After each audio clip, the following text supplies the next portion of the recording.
Doudou Traoré. Toujours en Basse-Côte, le président de la République, professeur Alpha Condé, fait encore une nouvelle sortie après celle de Kindia. Cette fois, il est dans le Kakandé profond pour présider la cérémonie de clôture du SAD, Salon de l'Emploi 2011. Mais il est tout d'abord accueilli par les populations en effervescence de la sous-préfecture de Kolabouni, située juste à 23 km de la ville de Boké.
Danse folklorique, manifestations culturelles et artistiques, tout y est pour accueillir en apothéose professeur Alpha Condé à Kolabouni. Voilà comment le président a quitté cette sous-préfecture pour la ville de Boké, dans le but de présider la clôture du Salon de l'Emploi, de la formation et de l'entrepreneuriat rural. Autre activité du chef de l'État, les travaux du Salon de l'Emploi, de la formation et de l'entrepreneuriat rural ont pris fin à Boké. 6 000 jeunes des écoles techniques et professionnelles ont été formés sur les techniques de montage de projets en vue de leur insertion socio-professionnelle. C'est le président de la République qui a présidé cette cérémonie. Compte rendu, Sanusi Keta. 4e édition du Salon de l'Emploi 2011, délocalisé pour la première fois à l'intérieur du pays. Et pour cause, doter les jeunes des compétences et techniques nécessaires, pouvant les amener à se prendre en charge à travers la création et le montage des projets sur place, en vue de leur insertion socio-professionnelle. Une manière de stopper l'exode rural. C'est pourquoi cette 4e édition, qui a été rehaussée de la présence du président de la République pour la clôture, est la première du genre. Elle est appelée Salon de l'Emploi, de la formation et de l'entrepreneuriat rural, avec pour slogan « Les jeunes au cœur du changement ».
La rencontre a enregistré la présence des membres du gouvernement, des responsables des sociétés minières évoluant dans notre pays, des institutions internationales, des officiers supérieurs de l'armée nationale, des autorités préfectorales et régionales, ainsi que des partenaires techniques et financiers au développement de la Guinée, pour faire du Salon de l'emploi en Guinée un véritable créneau de recherche, d'analyse et de résolution rapide des préoccupations de la jeunesse.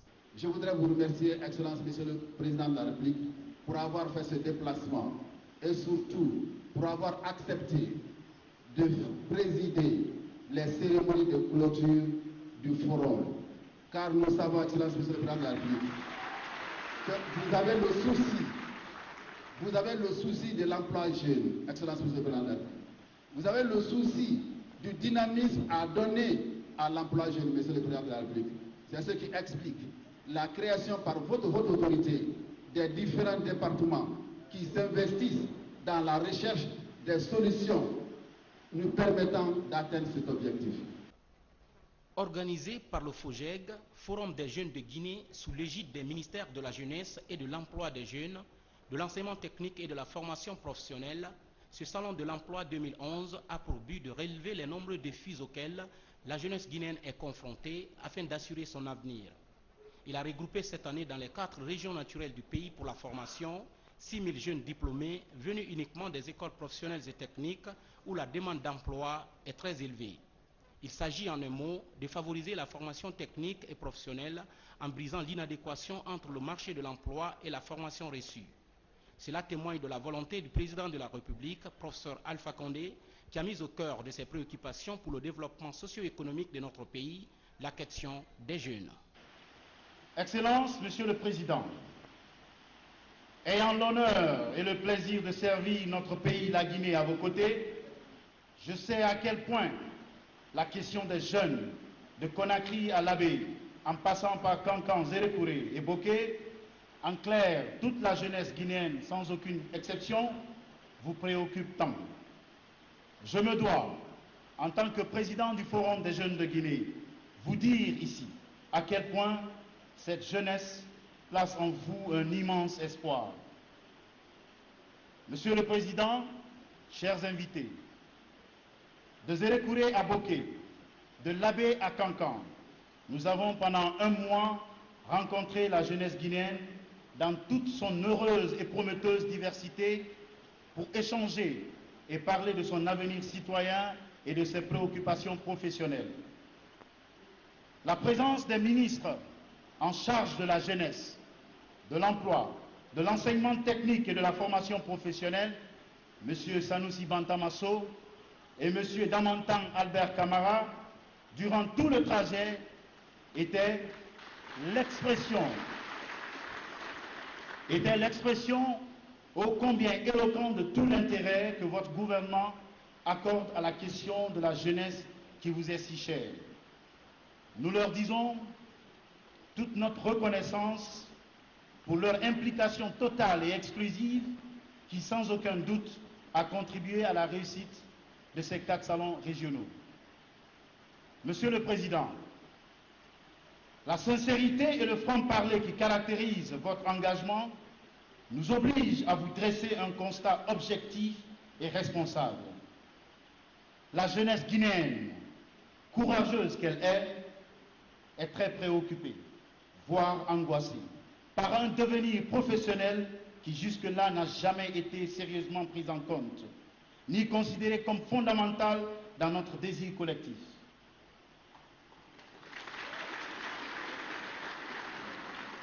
Sachant à quel point vous êtes attachés à la vérité, permettez-moi de vous dire que les jeunes de Guinée, quels qu'ils soient, quels que furent leurs choix et leur affinité idéologique, placent en vous une espérance lucide et légitime. Car la jeunesse, surtout pour un pays comme le nôtre, doit être le commencement et l'aboutissement de tout projet de société cohérent. Excellence, Monsieur le Président, en dépit des nombreux efforts consentis par les partenaires au développement pour la formation et la promotion de l'emploi des jeunes, nos structures chargées des questions de formation et d'emploi éprouvent encore des difficultés à jouer pleinement leur rôle d'encadrement d'insertion socio-professionnelle et économique des jeunes.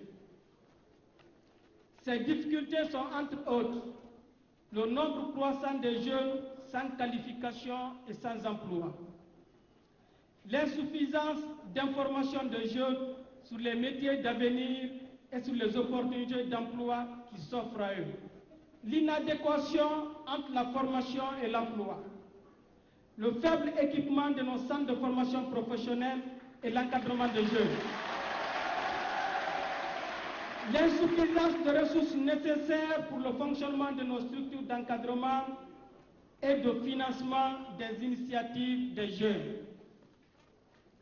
Excellences, Monsieur le Président, c'est pour remédier à certaines de ces difficultés et donner aux jeunes une dimension nouvelle dans la mise en œuvre de leurs initiatives que le gouvernement de la Troisième République et le Forum des jeunes de Guinée ont organisé ce salon dans les régions administratives de Zérékoré, Kankan, Labé et Boké. Il s'agit plus spécifiquement pour nous d'assurer la qualification des jeunes, de mobiliser les ressources financières pour les projets de jeunes, de favoriser l'intégration sous-régionale et de sensibiliser les partenaires au développement en vue de permettre une meilleure insertion économique des jeunes conformément à votre projet de société. Un mois durant, les jeunes des régions de Labé, Nzérékoré, Kankan et de Boké ont échangé avec les techniciens du FOGEG, Forum des jeunes de Guinée, sur les moyens nécessaires de recherche et de montage de projets. Une façon pour ces jeunes de prendre leurs responsabilités en créant des projets bancables afin de bénéficier du soutien du gouvernement. Pour le chef de l'État, je cite, « Ma vision aujourd'hui est de rajeunir et de féminiser la fonction publique. » Mais pour réussir ces paris, professeur Alpha Condé appelle les jeunes à la maîtrise du savoir. Car, dit-il, la seule valeur qui caractérise un homme, c'est le travail. Nous voulons une jeunesse responsable. Ça veut dire que la jeunesse guinéenne doit tourner le dos à la mentalité qui a caractérisé les régimes passés. En Guinée, le travail n'a pas de valeur. Pourquoi? Parce que c'est la corruption, le trafic de drogue et de faux billets qui permet aux gens de s'enrichir.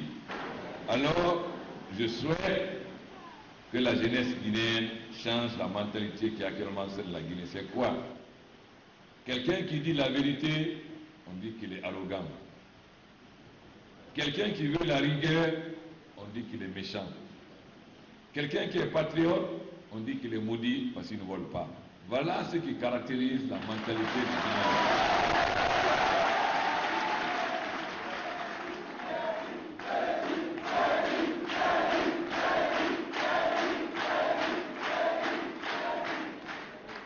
Il est important que la jeunesse sache que la seule valeur qui compte, la seule valeur qui permet à un peuple de rester debout, c'est le travail. Sans travail, un pays ne peut pas avancer. Et le travail, c'est l'homme. Un homme politique a dit que l'homme est le capital le plus précieux. Alors, j'encourage les jeunes à tourner le dos à la mentalité dominante. Beaucoup d'hommes politiques qui n'ont